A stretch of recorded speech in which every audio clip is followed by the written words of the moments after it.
Hi, welcome to SBR Videos. I'm Peter Loshak. Week 9 in the NFL. We are doing a regular call with Chris Andrews from AgainstTheNumber.com. He's going to discuss with us two NFL games that he thinks are interesting from an ATS perspective as of right now, Friday afternoon from NFL Week 9. Chris Andrews, thanks for being with us. What's the first game that you'd like to bring up with us?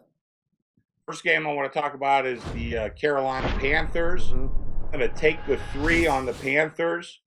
I think, listen, I don't want to knock the Packers too much. I know they played a horrible game last week, and Rodgers was one of the worst games I think he's ever played.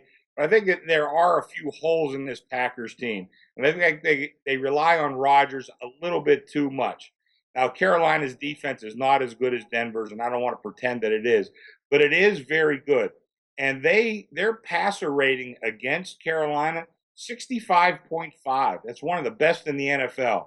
They also run the ball very well. So I think you're going to see a couple of a strategic move of Carolina with Cam Newton, pretty good running game. I think you're going to see them on the field a lot, trying to keep the ball out of Rodgers' hands. And also another metric that I like to look at, the scoring percentage on possessions. And Carolina has one of the better ratios in the league. In other words, they score on many of their possessions, prevent teams from scoring on many of theirs. I think you'll find that they try to accentuate that in this game, certainly by limiting the number of possessions that they give the Packers. I think they hang in there. I think they win the game, to be honest with you. I'm going to take the +3, put them in my pocket. I don't think I'm going to need them, but it's always nice having that 3 in your back pocket, I can tell you that. Yeah, I mean, Carolina obviously has been, not getting a lot of respect and undervalued and underrated all year long. They're 5-2 against the spread, but my sense is when you have an elite program like Green Bay off a loss, you want to be very careful betting against them in the next game. But that factor doesn't faze you here.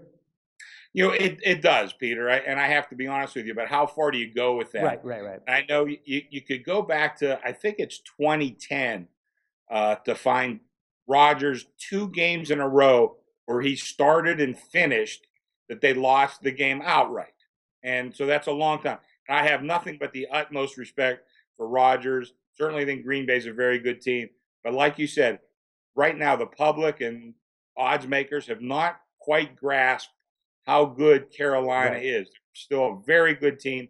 And I think there's value in the number, and definitely value taking +3 at home. All right, a very interesting game, highly debated game. I did a bunch of previews of this game during the week with professional handicappers, and they all said, gave roughly the same opinion that you did, mostly liking Carolina, and I gave the same opinion that I gave. I was like, to me, an elite team off a loss is the factor that trumps everything else. I could be wrong, though, but, I would lean Green Bay here, but we will see how it turns out. What's the second game you'd like to bring up with us from NFL Week 9, Chris? Sunday night, I'm going to play the Eagles over the Cowboys. I think the Eagles are one of these teams that have been improving over the last couple of weeks, not by leaps and bounds, but slowly, incrementally. They're coming off a bye. I think the bye came at a very good time for this Eagles team. There's a lot of things that they're doing okay. One of the things that they're doing very poorly is dropping the football that lands right in their hands.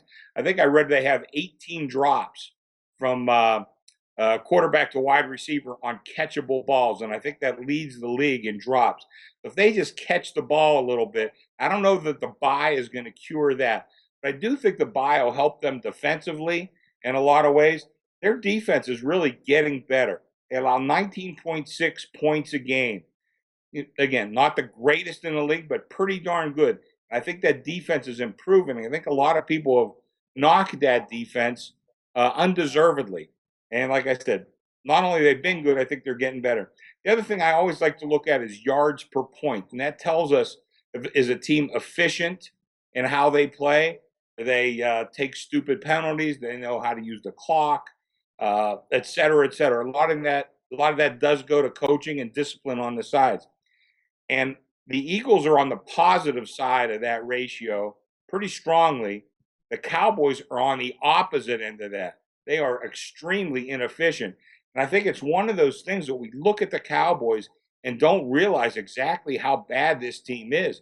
Since Tony Romo's gone out, they really have been an abysmal team. They run the ball very effectively, but that's about the only thing that they do. and that'll help, certainly, no doubt about it. But I think right now we still have a misconception as to exactly how poor this Cowboys team is. Right. But I think they're a very bad team, and I think they're catching a Philly team at a bad time, coming off a bye, and on the improve.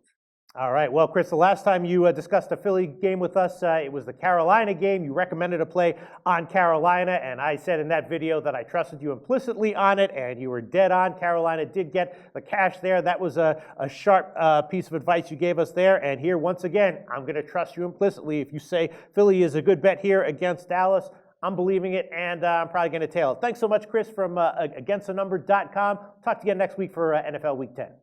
Thank you, Peter. See you later.